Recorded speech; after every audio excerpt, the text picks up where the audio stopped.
와이퍼를 아무리 세게 켜도 앞이 보이지 않았습니다. 쏟아지는 빗물 때문이 아니라 제 눈에서 흐르는 피눈물 때문이었습니다.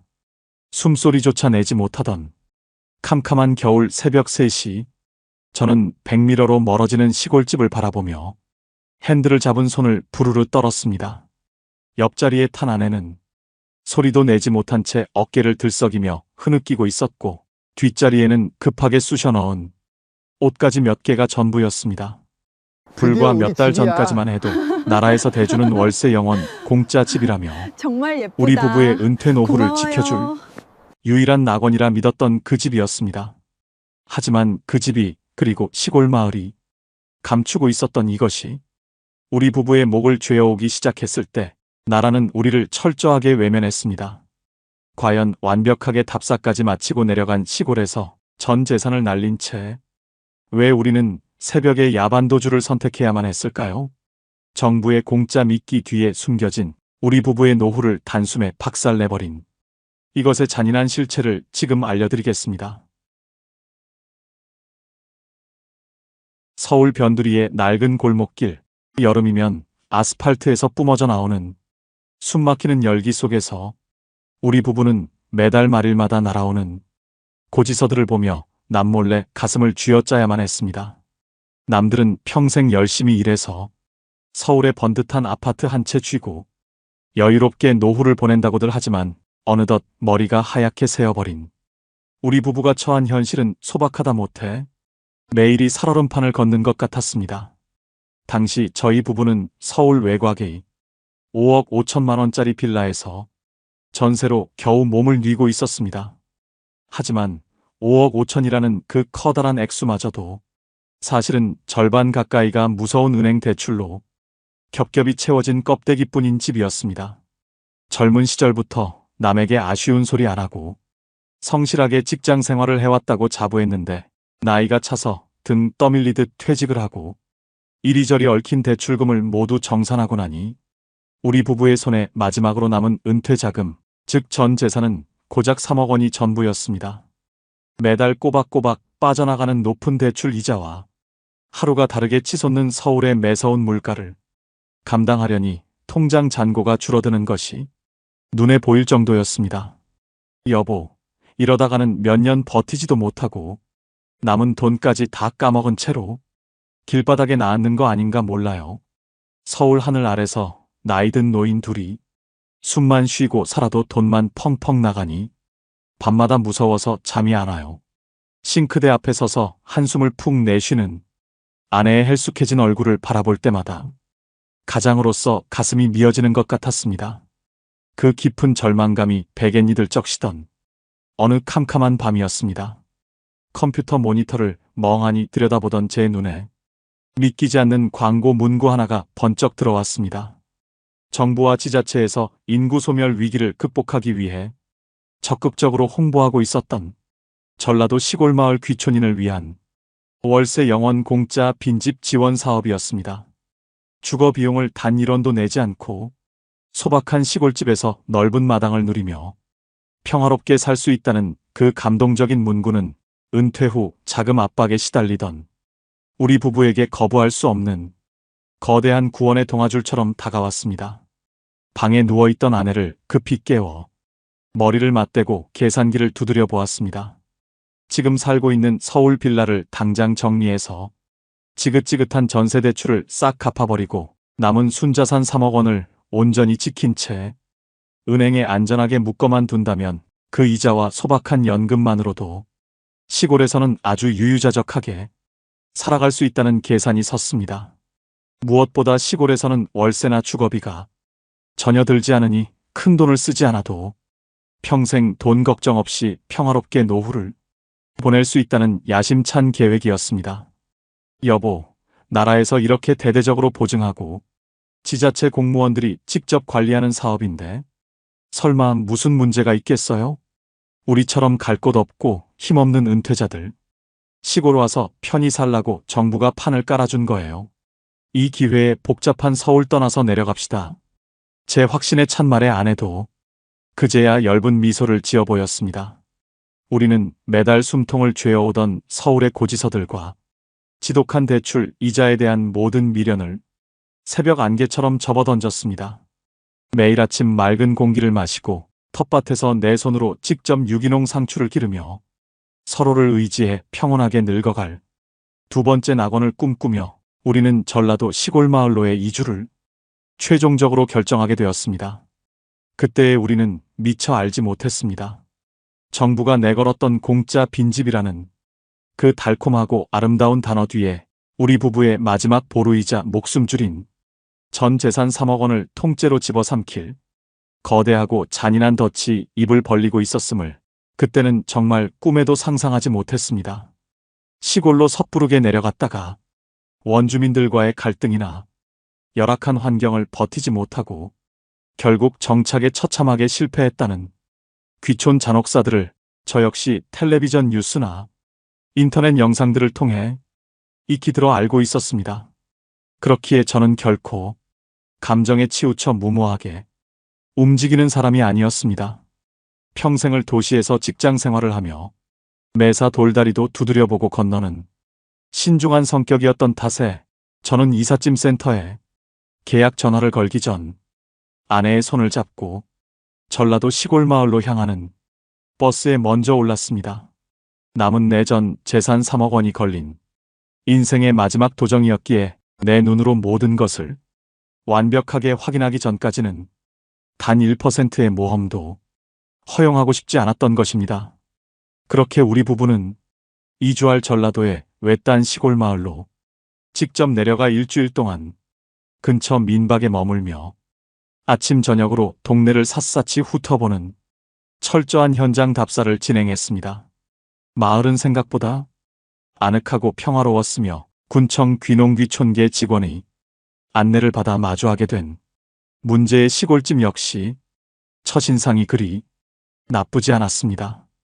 담장 하나를 사이에 두고 바로 옆집에 살고 계시는 80대 토박이 할아버지가 소유한 집이었는데 할아버지가 젊은 시절 가문에서 물려받아 홀로 가지고 있던 본가 외의 두 번째 집, 즉 오랫동안 비워두었던 아래채 건물이었습니다. 오랫동안 사람이 살지 않았던 탓에 마당 한 구석에는 잡초가 무성하게 자라나 있었고 집안의 오래된 가구들 위로 먼지가 뽀얗게 쌓여 있기는 했지만 남향으로 탁 트인 마당이 무척이나 넓었고 집 뒤편을 포근하게 감싸하는 대나무 숲의 풍경이 어우러져 외관만큼은 한 폭의 그림처럼 그럴싸해 보였습니다. 무엇보다 제 마음을 완벽하게 사로잡았던 것은 지자체에서 제공하는 파격적인 혜택이었습니다.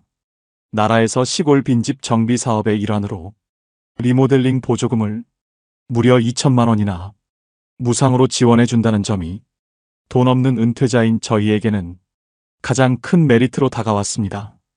군청 담당 공무원은 제 앞에서 정식 관인이 찍힌 계약 서류를 당당하게 펼쳐 보이며 확신에 찬 목소리로 설명을 이어갔습니다. 선생님, 여기 서류 보시면 아시겠지만 나라에서 공짜로 2천만 원이라는 큰 돈을 지원해 주니까 여기에 본인 돈 아주 조금만 보태서 창문 셋이 새로 하고 도배장판만 깔끔하게 바꾸면 서울 아파트 부럽지 않은 새 집이나 다름없이 살 수 있습니다. 무엇보다 집주인 할아버지와 지자체가 이미 5년 동안 무상으로 임대해 주기로 합의를 끝내고 서류 확인까지 다 맞춰놓은 상태이니 계약 기간 동안 쫓겨날 걱정 같은 건 전혀 안 하셔도 됩니다. 요즘 시골에 이런 알짜배기 공짜집 정말 찾기 힘듭니다. 지자체 직원의 막힘없는 설명과 정보, 그리고 정부의 이름으로 발행된 공문서를 내 눈으로 직접 확인하고 나니 마음속에 남아있던 신라 같은 의구심마저 눈 녹듯 사라져버렸습니다. 머릿속으로 빠르게 주거 비용을 계산해 보았습니다. 나라에서 주는 지원금 2천만 원에다가 우리 부부가 쥔 전 재산 3억 원 중에서 딱 3천만 원만 더 보태어 총 5천만 원의 예산으로 리모델링 공사를 진행한다면 겉과 속이 완벽하게 조화를 이룬 완벽하고 깨끗한 우리만의 은퇴보금자리를 완성할 수 있을 거라 확신했습니다. 때마침 서울 빌라의 전세 만기 날짜도 몇 달 앞으로 다가왔던 터라 이 모든 상황이 마치 하늘이 우리 부부의 노후를 도우려고 정해놓은 거부할 수 없는 인생의 황금빛 기회처럼 느껴졌습니다. 더 이상 주저할 이유가 없었습니다. 우리는 서울로 올라가 자잘한 살림살이들을 정리하고 전세 보증금을 돌려받아 대출을 깨끗하게 청산했습니다. 그리고 손에 쥔 순자산 3억 원이 든 소중한 통장 하나를 가슴품에 보물처럼 꽉 껴안은 채 마침내 부푼 꿈을 안고 전라도 시골 마을에 본격적인 첫 발을 내디뎠습니다. 이삿짐 트럭이 마을 어귀를 들어설 때만 해도 우리 부부는 드디어 서울의 숨막히는 고지서 지옥에서 벗어나 진정한 자유를 얻었다며 서로의 손을 맞잡고 기쁨의 눈물을 흘렸습니다. 하지만 기쁨도 잠시 이삿짐을 마당 가득 풀고 본격적인 리모델링 공사를 위해 방 안에 빛바랜 벽지와 오래된 장판을 사정없이 뜯어내기 시작한 바로 그 첫날부터 완벽해 보였던 나라 지원 사업이 화려하고 달콤했던 겉포장이 처참하게 찢겨나가기 시작했습니다. 철저했던 현장 답사 과정에서 지자체 공무원과 홍보용 겉모습에 속아 미쳐보지 못했던 집안 깊숙한 곳에 숨겨진 흉가이, 썩어 문드러진 민낯이 흉측한 정체를 드러내며 우리 부부의 숨통을 무자비하게 압박해오기 시작했습니다. 나라에서 대주는 지원금 2천만 원에 제 소중한 쌈짓돈 3천만 원을 더해 총 5천만 원이라는 거금을 들여 도배와 장판을 새로 하고 싱크대와 화장실까지 싹 바꾸고 마치 새집 같은 기분으로 입주를 모두 마쳤을 때만 해도 우리 부부는 세상을 다 얻은 것 같았습니다. 마당에 서서 번듯해진 집을 바라보며 이제 정말 서울의 고지서 지옥에서 벗어나 남은 은퇴 자금 3억 원을 온전히 지키며 행복하게 늙어갈 일만 남았다고 서로를 다독였습니다. 하지만 시골의 겨울은, 그리고 사람이 오래 살지 않았던 낡은 시골 빈집의 실체는 도시에서 평생을 살아온 노인들이 머릿속으로 상상하는 것만큼 그리 만만하거나 호락호락하지 않았습니다. 화려한 인테리어 공사 덕분에 겉모습은 아주 번듯해졌지만 계절이 바뀌고 날씨가 영하로 서서히 떨어지기 시작하자마자 시골집 특유의 혹독하고 잔인한 현실이 우리 부부의 목을 조금씩 죄어오기 시작했습니다. 분명히 5천만 원을 들여 창문 셰시를 전부 새로 갈아 끼웠는데도 보이지 않는 외벽의 해묵은 틈새와 낡은 흙벽의 미세한 구멍들 사이로 정체 모를 시골의 칼바람, 즉 지독한 우풍이 방 안으로 사정없이 들이쳤습니다. 아무리 보일러를 3개 틀어도 방바닥만 간신히 지글지글 끓을 뿐 방 안의 공기는 얼음장 같아서 코끝이 시려 밤마다 도저히 잠을 이룰 수가 없었습니다. 겉만 보기 좋게 뜯어고친 탓에 방바닥 깊숙한 곳에 묻혀있던 오래된 보일러 배관은 이미 안쪽부터 시커멓게 막히고 썩어 문드러진 상태였고, 그 때문에 아무리 기름을 부어도 열기가 방 전체로 온전하게 전달되지 않았던 것입니다. 화장실 물은 날이 조금만 추워져도 툭하면 얼어붙어 나오지 않았고, 단열 공사가 제대로 되지 않은 북쪽 벽면에는 새로 바꾼 하얀색 벽지가 무색하게 푸르스름하고 시커먼 곰팡이가 마치 괴물처럼 피어올랐습니다. 집을 아예 통째로 허물고 기초 바닥 공사부터 외벽 단열까지 싹 새로 하지 않는 한 절대로 해결되지 않을 손볼꽃 천지의 부실 가옥, 그것이 바로 지자체가 자랑하던 공짜 빈집의 진짜 본 모습이었습니다.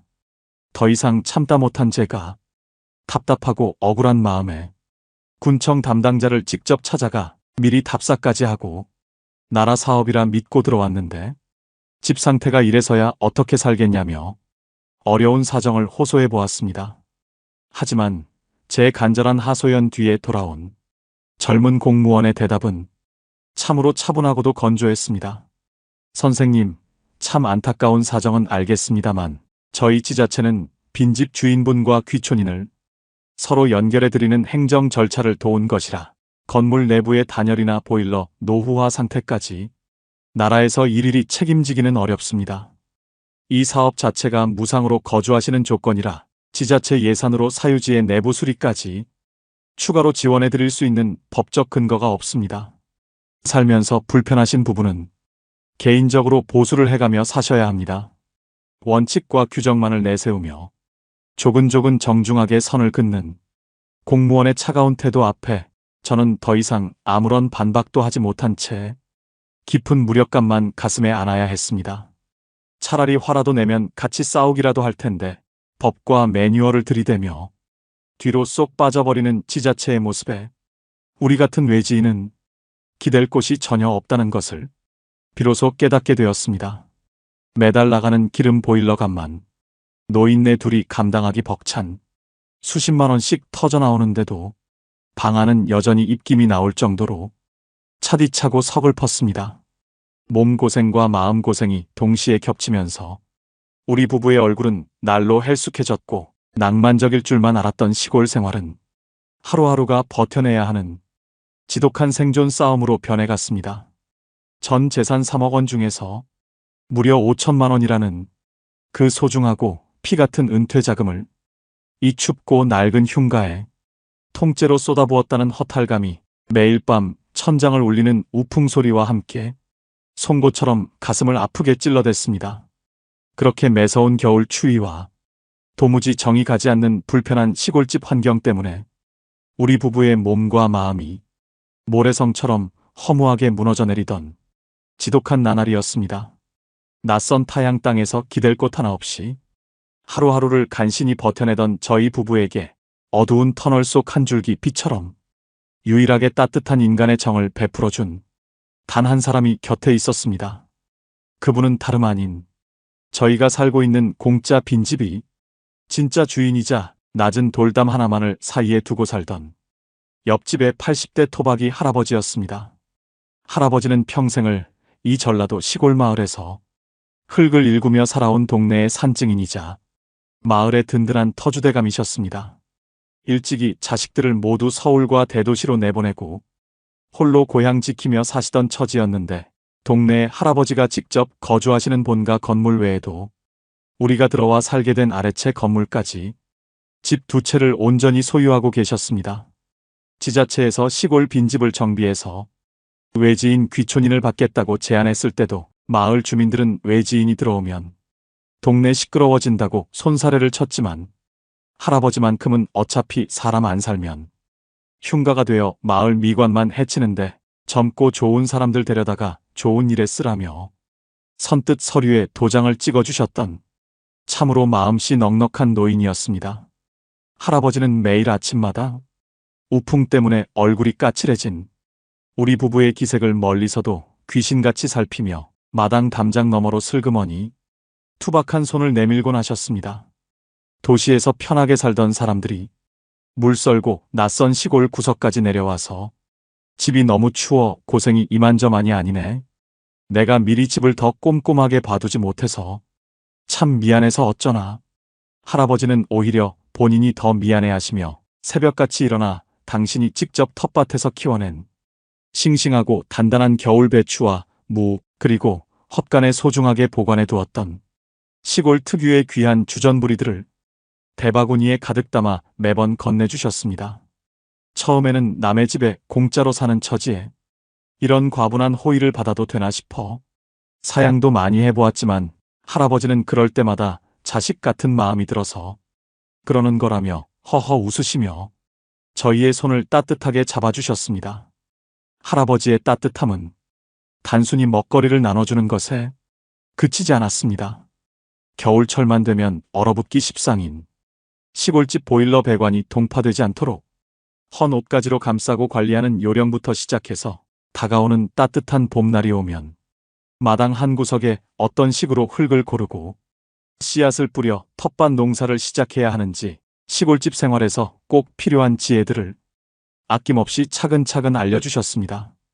텃세가 유독 심하다고 소문난 시골 마을이라 이웃 원주민들은 은근히 외지인인 저희 부부를 경계하고 사소한 일에도 멀리하며 은근히 따돌렸지만 옆집 할아버지의 든든한 존재만큼은 우리 부부가 서먹하고 외로운 시골 생활을 눈물 흘리지 않고 버텨낼 수 있게 해주는 유일한 아군이자 커다란 은인이었습니다. 바람이 세차게 부는 추운 밤이면 할아버지가 건네주신 물을 푹 고아 먹으며 차가운 방 안에서 서로의 온기를 나누었습니다. 여보, 그래도 세상이 아무리 각박하다 해도 옆집 할아버지 같은 좋은 분이 바로 곁에 계시니까 집이 조금 춥고 생활이 불편해도 마음만큼은 서울 살 때보다 참 따뜻하고 위안이 돼요. 우리 봄이 오면 할아버지 텃밭 일도 열심히 도와드리고 맛있는 것도 대접하면서 이 은혜 꼭 갚으며 살아요. 아내와 저는 할아버지가 나누어 주신 정이라는 이름의 등불을 가슴에 품고 이 가혹하고 시린 시골의 첫 겨울도 언젠가는 무사히 지나갈 것이라 믿었습니다. 그리고 눈이 녹고 꽃이 피면 우리가 그토록 꿈꾸던 진짜 행복하고 평화로운 은퇴 생활이 이곳에서 시작될 거라 굳게 믿으며 그렇게 서로를 위로하고 또 다독였습니다. 할아버지의 담장 너머로 피어오르던 따뜻한 아궁이 연기를 바라보는 것만으로도 우리 부부는 시골 내려오길 잘했다며 작은 안도의 한숨을 내쉴 수 있었습니다. 그렇게 옆집 할아버지가 매일같이 돌담 너머로 나누어 주신 따뜻한 온정과 깊은 사랑 덕분에 우리 부부는 춥고 불편했던 시골집 환경에도 조금씩 몸과 마음을 적응해 나갈 수 있었습니다. 낮은 돌담 너머로 아침 저녁마다 오고 가던 소박한 안부 인사와 정겨운 웃음소리는 어느덧 거칠고 삭막한 시골 생활 속에서 우리 부부가 하루하루 숨을 쉴 수 있는 유일한 안식처이자 버팀목이 되어 주었습니다. 하지만 잔인한 운명의 신은 우리 부부가 이 외딴 시골 마을에서 허락받은 그 소박하고 작은 평화를 그리 오래도록 내버려 두지 않았습니다. 그해 겨울 중에서도 살을 가르는 듯한 칼바람이 가장 매섭게 몰아치고 온 동네 천지가 하얗게 얼어붙었던 어느 지독하게 춥던 겨울날 새벽이었습니다. 매일 아침 동이 트기도 전인 새벽 대여섯 시면 어김없이 들려오던 옆집 할아버지의 마당 쓸는 빗자루 소리가 그날따라 이상하리만치 깊은 정막 속에 전혀 들려오지 않았습니다. 불길하고 싸늘한 예감이 제 온몸의 솜털을 바짝 가시 돋게 만들었고 저는 두꺼운 겉옷도 제대로 걸치지 못한 채 돌담 너머로 할아버지의 이름을 목 놓아 몇 번이나 거듭 불렀습니다. 어르신, 어르신, 안 주무시고 계세요? 날이 너무 추운데 어디 편찮으신 곳 있으십니까? 하지만 차가운 새벽 공기만이 허공을 맴돌 뿐 옆집 안방에서는 아무런 인기척도 흘러나오지 않았습니다. 불안감에 미친 듯이 가슴이 뛰기 시작한 저는 할아버지의 집 마당을 가로질러 안방 여닫이 문을 거칠게 열고 안으로 들이닥쳤습니다. 그곳에는 우리 부부의 유일한 버팀목이자 시골 생활의 따뜻한 등불이었던 은인께서 아무도 돌보지 않는 차디찬 방바닥에 홀로 누운 채 갑작스러운 심장마비로 이미 쓸쓸하게 세상을 떠나 계셨습니다.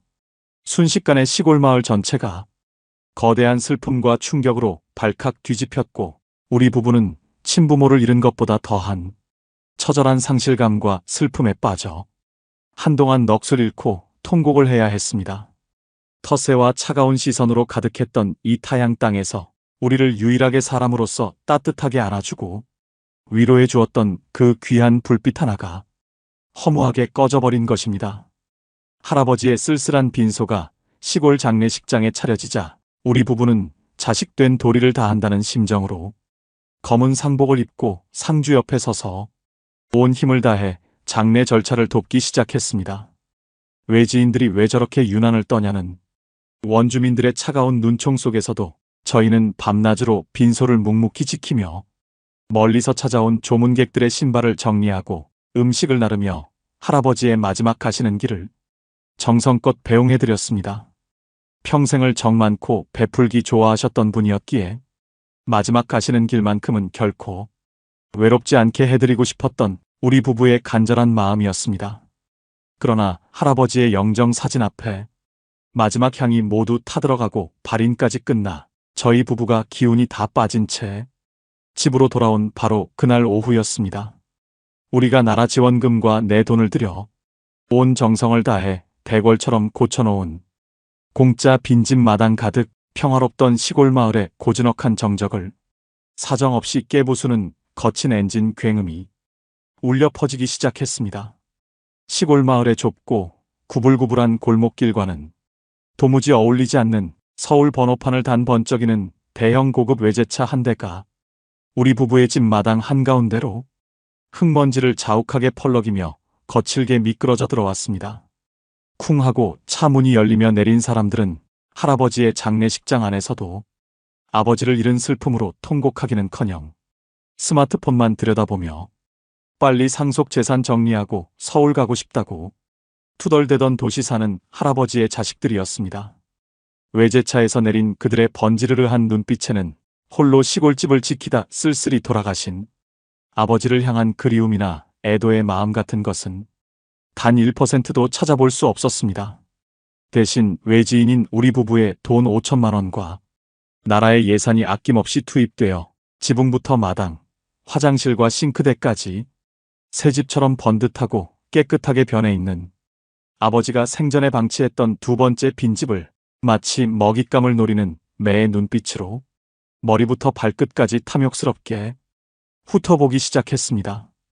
그 불길하고 차가운 시선을 마주한 순간 이유를 알 수 없는 거대한 공포와 불안감이 제 목덜미를 강하게 압박해왔고, 외제차에서 내린 자식들은 마당에 서 있던 우리 부부에게 따뜻한 눈길 한번 제대로 주지 않은 채 우리의 소중한 보금자리가 된 그 집의 현관문을 거칠게 손으로 밀치며 안으로 무작정 밀고 들어오기 시작했습니다. 그것은 우리 부부의 평화롭던 노후가 완전히 무너져 내리는 잔인한 비극의 서막이었습니다. 신발도 벗지 않은 채 흙발로 거실 장판을 짓밟으며 들어온 자식들은 슬픔의 기색은커녕 오만하고 차가운 눈빛으로 우리 부부를 아래 위로 훑어보았습니다. 내 돈 3천만 원과 나라 돈 2천만 원을 들여 눈부시게 깨끗해진 집 안내부를 탐욕스럽게 둘러보는 그들의 모습에서 돌아가신 할아버지를 향한 인간적인 도리나 예의는 눈을 씻고 봐도 찾아볼 수 없었습니다. 그들은 아버지를 잃은 자식의 슬픔보다 외지인의 돈과 정성 덕분에 대궐 같은 번듯한 전원주택으로 변해버린 이 집의 재산 가치에 완전히 눈독이 가가 있었습니다. 오랫동안 버려두다시피 방치했던 아버지가 남긴 두 번째 빈집이 돈이 될 만한 땅과 건물로 둔갑하자 그것을 통째로 가로채겠다는 탐욕이 얼굴 가득 묻어 있었습니다. 거실 한가운데에 버티고 선 큰아들이 양복 안주머니에서 두툼한 서류 한 뭉치를 꺼내더니 황당해하는 제 가슴팍 앞으로 툭 던지듯 내밀었습니다. 우리가 이번에 돌아가신 아버님의 정당한 법적 상속자들입니다. 서류 보시면 아시겠지만 이 집과 땅의 지분은 이제 우리 자식들에게 온전하게 승계되었습니다.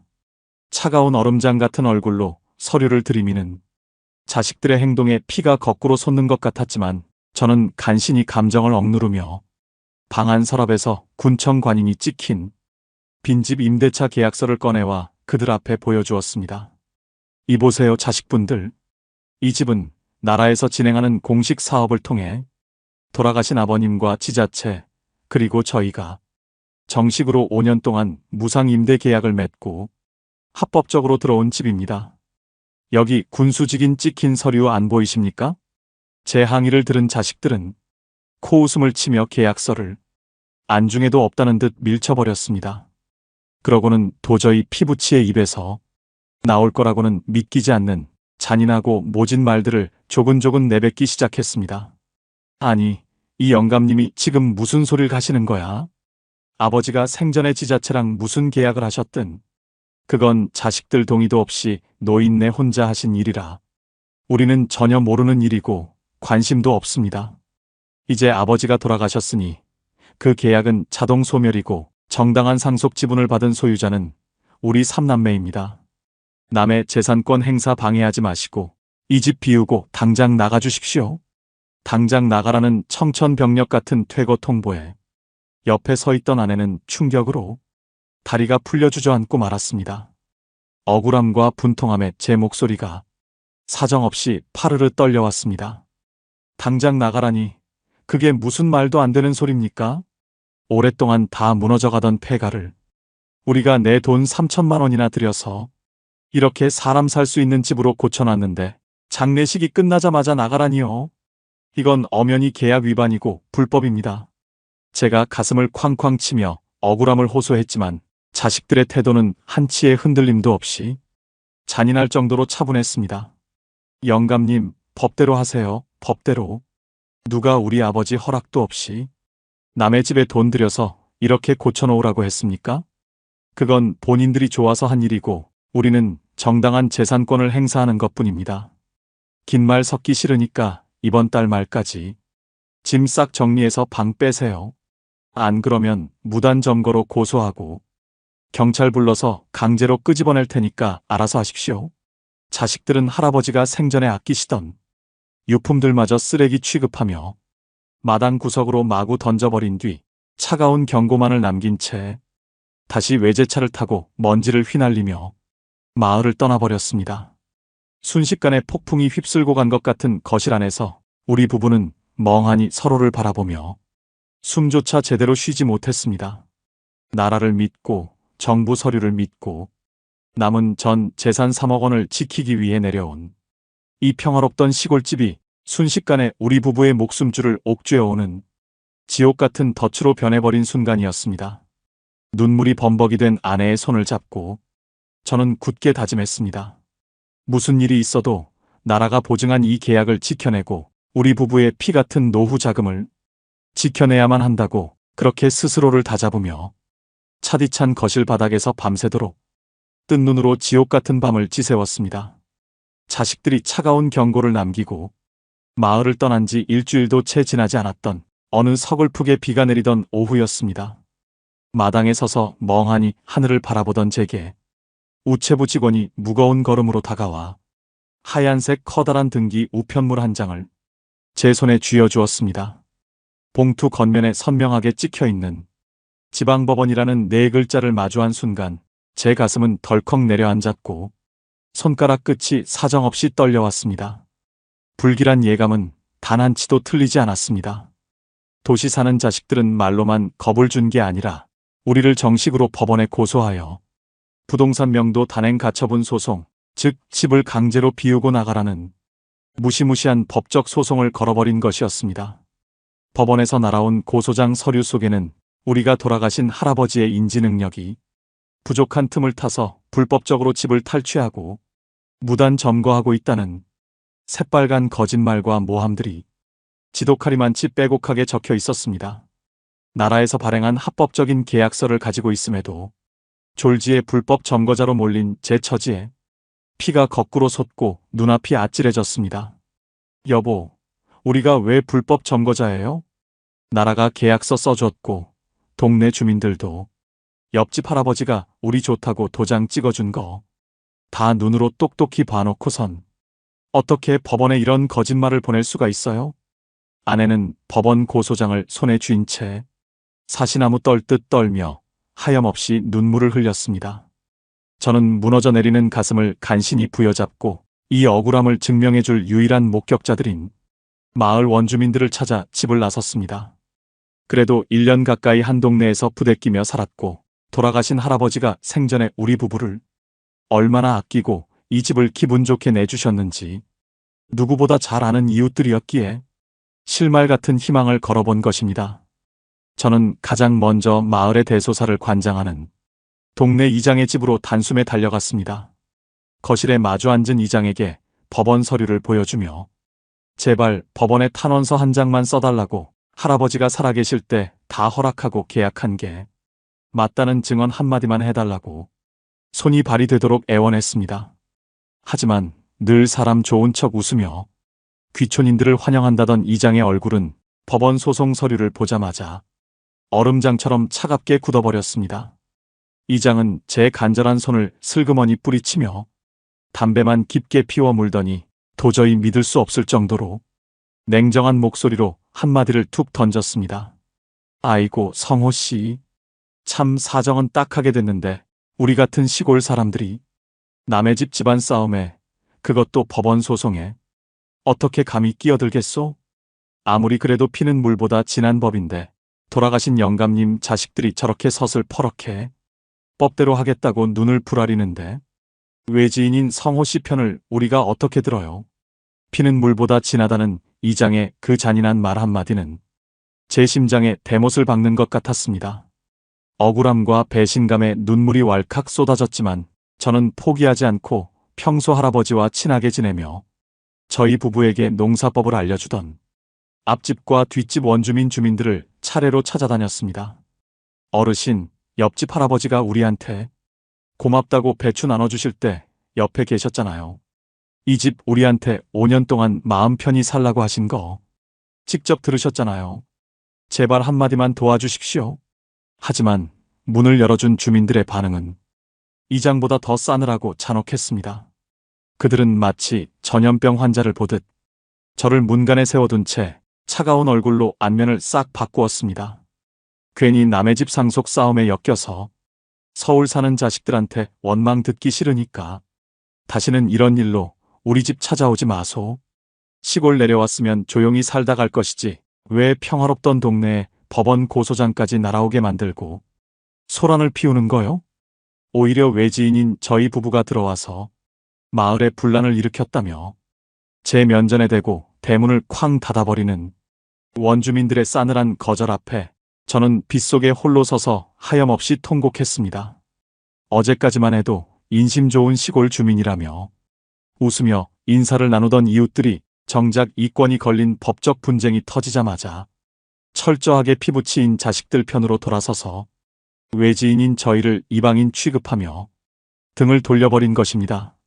도무지 깰 수 없는 시골 원주민들의 두터운 핏줄의 벽과 냉정한 텃세의 민낯을 뼛속 깊이 경험하며 저는 온몸이 갈기갈기 찢기는 것 같은 지독한 배신감과 외로움에 몸서리쳤습니다. 돈을 아끼고 노후를 지키려 들어온 이 시골 마을에서 우리 부부는 단 한 명도 아군이 없는 철저한 고립무원의 처지가 되어 기약 없는 법정 싸움이라는 잔인한 소송 지옥의 늪으로 조금씩 아주 깊숙이 끌려 들어가고 있었습니다. 소유권 분쟁이 본격적으로 터지고 지방법원의 날카로운 고소장까지 안방으로 날아오며 우리 부부의 은퇴 삶이 벼랑 끝 사지로 내몰리자 가장 먼저 면피에 나서며 책임을 회피하고 뒤로 쏙 빠진 것은 역설적이게도 이 사업을 대대적으로 홍보하고 주도했던 나라, 즉 지자체였습니다.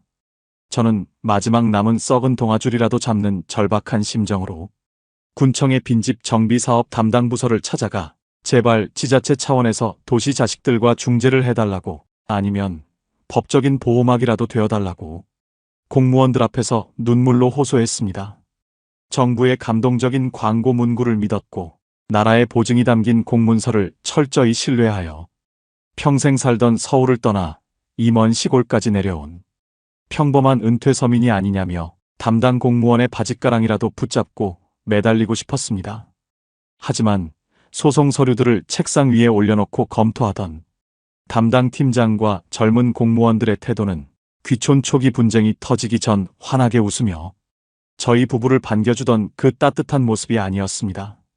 그들은 철저하게 정제된 행정 매뉴얼과 면피용 규정만을 방패 삼아 귀찮다는 기색을 은근히 내비치며 차가우면서도 건조한 목소리로 면피성 발언을 조근조근 내뱉었습니다. 선생님, 참 사정은 딱하고 안타깝게 됐습니다만 최초 계약자이신 옆집 집주인 어르신의 갑작스러운 사망으로 인해 이 사안은 지자체의 행정 영역을 완전히 벗어난 개인 간의 사유지 재산권 분쟁이 되어버렸습니다. 대한민국 행정법상 지자체는 개인 간의 민사소송 분쟁에 개입할 수 있는 법적 권한도 없고 개입해서도 안 됩니다. 민사 불개입 원칙에 따라 이제부터는 상속자 자식분들과 법원을 통해 당사자들끼리 직접 알아서 법으로 해결하셔야 합니다. 저희가 추가로 해드릴 수 있는 행정 지원은 없습니다. 법과 원칙, 그리고 민사 불개입이라는 그 거대하고 단단한 행정 용어들 뒤로 자신들의 책임을 아주 홀가분하게 떠넘기는 공무원들의 유체이탈식 방관 앞에 저는 거대한 콘크리트 벽과 홀로 싸우는 듯한 지독한 무력감과 서글픔을 느껴야 했습니다. 나라가 믿으라고 판을 깔아놓고 정작 심각한 문제가 생기니 법조항을 핑계로 힘없는 서민을 사지로 내모는 현실 앞에 제 가슴은 사정없이 갈기갈기 찢어지는 것 같았습니다. 그렇게 아무런 보호막도 기댈 곳도 없이 우리 부부의 기약 없는 잔인한 법정 싸움이 본격적으로 시작되었습니다. 평생 정직하게만 살아오느라 법원 문턱 근처에도 가본 적 없던 제가 도시 자식들이 선임한 거대한 대형 로펌 변호사들에 맞서기 위해 지방의 변호사를 급하게 수소문에 선임해야 했고, 법원에 제출할 서류의 인지대와 송달료 등 상상치도 못한 각종 사법 비용들을 끊임없이 지출해야 했습니다. 달마다 컴퓨터 앞에 멍하니 앉아 인터넷 뱅킹 앱을 켜고 착공금과 착수금 조로 수백만 원씩 돈을 이체할 때마다 제 소중한 통장 잔고가 마르는 비명소리가 귓가에 환청처럼 쟁쟁하게 들려오는 것 같았습니다. 서울 빌라 전세를 정리하고 대출을 깨끗하게 싹 갚은 뒤 우리 부부의 마지막 목숨줄이자 노후 자금으로 남겨두었던 소중한 순자산 3억 원. 거기서 이미 초기 시골집 수리비와 단열 보수에 3천만 원을 쓰고 은행에 안전하게 묶어두었던 2억 7천만 원의 원금이 이 지독한 소송 지옥의 늪 안에서 밑 빠진 독에 물 붓듯 무서운 속도로 파먹히기 시작했습니다. 돈이 몇백만 원, 몇천만 원 단위로 썰물처럼 빠져나갈 때마다 이러다간 재판에서 이기기도 전에 노년의 부부가 함께 길바닥 파산을 맞이할지도 모른다는 지독한 금융 공포가 매일 밤 시골집 천장을 울리는 찬 바람 소리와 함께 제 목을 사정없이 졸라맸습니다. 하지만 진짜 잔인한 고통은 통장에 돈이 줄어드는 것만이 아니었습니다. 매일같이 우편함에 꽂히는 법원의 날카로운 서류들과 언제 법원 직원이 강제 집행을 나와 살림살이에 딱지를 붙이고 우리를 길바닥에 내쫓을지 모른다는 극심한 정신적 불안감 속에서 제 아내의 약한 정신과 육체가 가장 먼저 처참하게 무너져 내리기 시작했습니다. 아내는 사소한 바람소리나 마당의 인기척에도 깜짝깜짝 놀라며 종일 안방 문을 걸어 잠근 채 바르르 떨기 일쑤였고, 급기야 지독한 스트레스를 이기지 못해 하루 종일 귀에서 날카로운 기차 소리가 나는 이명현상과 깊은 우울증 증세에 시달리다 어느 날 거실 바닥에서 하얗게 질린 채 쓰러지고 말았습니다. 정신을 잃은 아내를 업고 응급실을 오가고 지방의 큰 병원을 전전하며 아내를 치료하기 위한 값비싼 정신과 진료비와 약가, 그리고 입원비까지 매달 추가로 밑도 끝도 없이 터져나오자 우리 부부의 마지막 노후 통장은 그야말로 회생 불가능한 치명적인 타격을 입기 시작했습니다. 이 보잘것없고 쓸쓸한 시골 빈집 한 채 때문에 평생을 땀 흘려 정직하게 모아온 우리 부부의 전 재산과 안락해야 할 은퇴 노후가 통째로 시커먼 불길 속에 재가 되어 녹아내리고 있었습니다. 정부의 공짜라는 그 달콤한 미끼에 낚여 남의 집 상속 싸움이라는 잔인한 지옥에 갇혀버린 제 처지가 너무나도 원통하고 서글퍼서 저는 병상에 누워 초점 없는 눈으로 신음하는 아내의 마른 손을 잡고 캄캄한 방 안에서 소리 없는 비명을 지르며 매일 밤 피눈물을 흘려야 했습니다. 도대체 우리가 무슨 잘못을 했기에 이런 지옥 같은 대가를 치러야 하는지 하늘이 원망스러울 뿐이었습니다. 법원에서는 매달 숨막히는 소송 서류들이 사정없이 날아왔고, 마을 골목길에서 마주치는 원주민들의 시선은 날이 갈수록 얼음장처럼 차갑다 못해 잔인해졌습니다. 여기에 더해 주말만 되면 서울 번호판을 단 그 불길한 외제차가 마당으로 거칠게 들이닥쳐 자식놈들이 대문 앞에서 당장 비우고 나가라며 고래고래 소리를 지르고 행패를 부리는 지옥 같은 나날이 반복되었습니다. 동네 사람들은 그 광경을 보면서도 은근히 자식들 편에 서서 외지인인 우리가 남의 귀한 상속 재산을 가로채려 욕심을 부린다며 수군거리고 손가락질을 해댔습니다. 단 한 명의 아군도 없는 이 고립무원의 시골 마을에서 정신과 약 없이는 단 한순간도 버티지 못하는 아내와 하루하루 피를 말리는 소송 비용을 감당하다 보니 이러다간 재판 결과가 나오기도 전에 남은 전 재산 2억 7천만 원마저 소송비와 병원비로 흔적도 없이 다 녹아내려 노년의 부부가 함께 길바닥 파산을 맞이할 거라는 지독하고 생생한 금융 공포가 저를 덮쳤습니다. 이대로 가다간 돈도 잃고 아내의 목숨까지 잃겠다는 처절한 본능적인 위기감이 엄습했습니다. 결국 저는 뼈를 묻으려 했던 귀촌의 꿈을 참담하게 접어던진 채 아무에게도 말하지 않고 이 지옥 같은 시골 마을을 탈출하겠다는 눈물의 결단을 내렸습니다. 살을 가르는 듯한 혹독한 칼바람이 불고 온 세상이 캄캄한 어둠에 잠겨있던 어느 겨울날 새벽 3시였습니다.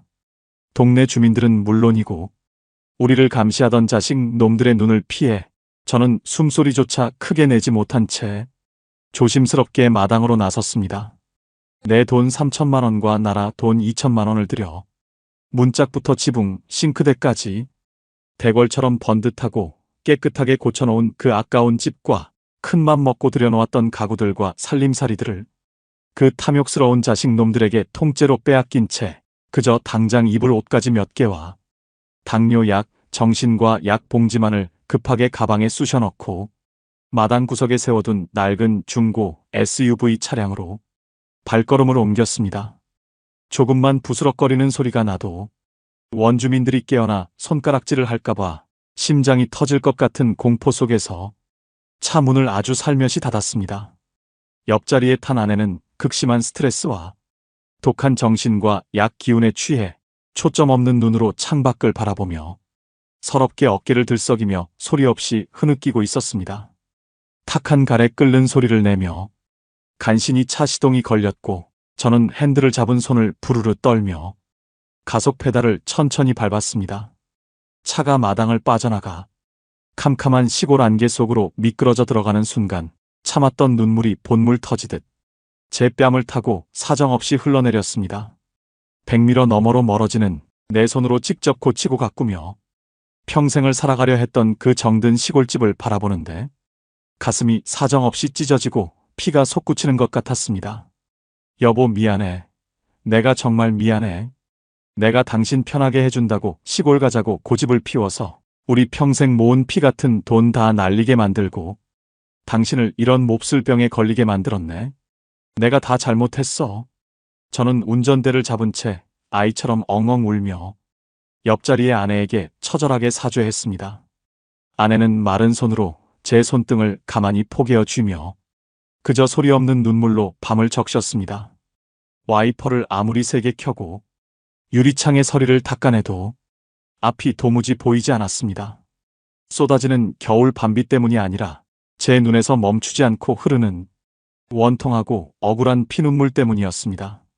정부의 공짜라는 달콤한 미끼에 낚여 평생 모은 은퇴 자금을 남의 집 상속 싸움에 통째로 갈아넣고 도망치는 우리 부부의 뒷모습은 참으로 비참하고도 서글픈 패배자의 민낯이었습니다. 그렇게 우리 부부는 살림도 내 돈도 그리고 낭만적일 줄만 알았던 귀촌의 꿈도 모두 그 차디찬 시골 구석에 통째로 버려둔 채 새벽 3시의 어둠을 뚫고 다시 우리가 도망쳐 나왔던 거대한 도시 서울을 향해 패잔병처럼 차를 몰아갔습니다. 그 어두운 국도 위에서 흘렸던 우리 부부의 피눈물은 시골 빈집 사업이 감추고 있었던 가장 지독하고 서글픈 비극의 결정체였습니다.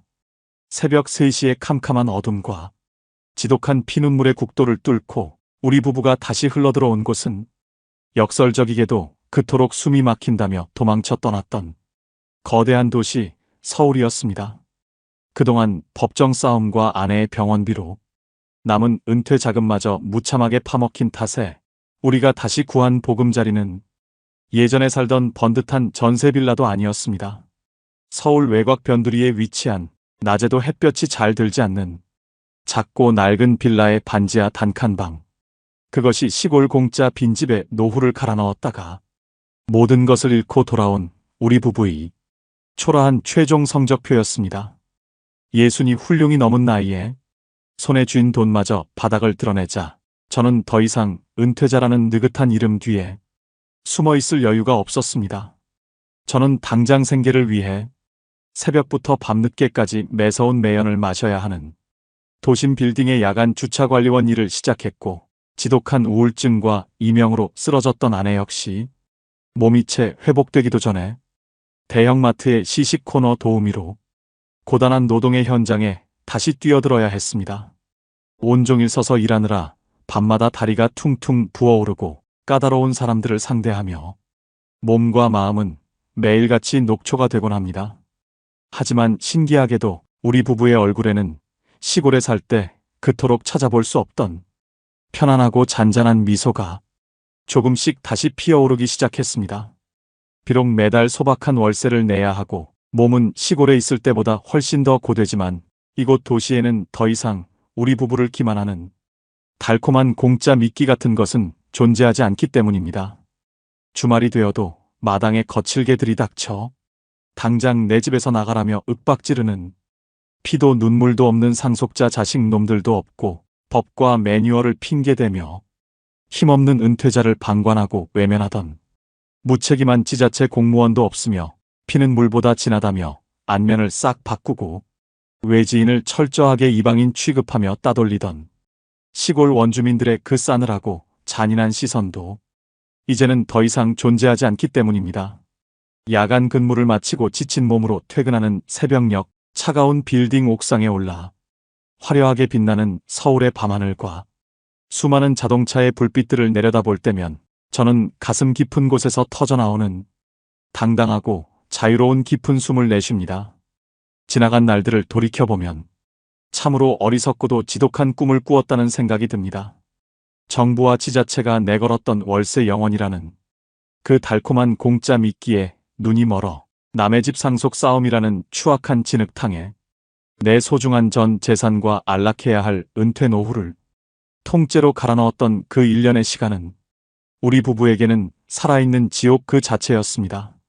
세상에 눈먼 돈은 없고 이유 없는 완벽한 공짜란 존재하지 않는다는 그 당연하고도 평범한 진리를 저는 평생 모은 전 재산을 날려가며 가장 잔인한 방식으로 배운 셈입니다. 비록 내 돈으로 산 내 집은 아닐지라도 내 힘으로 당당하게 땀 흘려 벌어 정당한 대가를 지불하고 그 누구의 간섭도 없이 내 사생활을 완벽하게 지키며 두 발 뻗고 편안하게 잠들 수 있는 이 작은 단칸 방이야말로 우리 부부가 그토록 헤매며 찾아다녔던 진짜 낙원이자 진정한 은퇴의 행복이었습니다. 여러분, 혹시 은퇴 후 주거비를 아끼겠다는 마음에 혹은 전원 생활의 낭만에 젖어 나라에서 운영하는 공짜 빈집이나 달콤한 귀농귀촌 지원 사업의 겉모습만 보고 덜컥 짐을 싸려 하고 계십니까? 부디 정부의 화려한 홍보 문구와 달콤한 미끼 뒤에 숨겨진 잔인한 덫을 제 피눈물 나는 이 실화를 통해 다시 한번 철저하게 확인하시길 바랍니다. 철저하게 준비하지 않으면 그 평화로워 보이는 시골집이 여러분의 마지막 남은 노후와 인생을 단숨에 박살내버릴 잔혹한 지옥이 될 수도 있습니다. 제 이야기가 여러분의 소중한 노후를 지키는 작은 등불이 되기를 간절히 바랍니다. 오늘 성호 씨 부부의 가슴 아픈 이야기가 여러분의 소중한 노후를 지키는 작은 등불이 되었기를 바랍니다. 앞으로도 우리 주변에 감춰진 은퇴 잔혹사와 진솔한 삶의 이야기를 듣고 싶으시다면 구독과 좋아요로 함께 해주세요. 여러분의 따뜻한 관심이 큰 힘이 됩니다.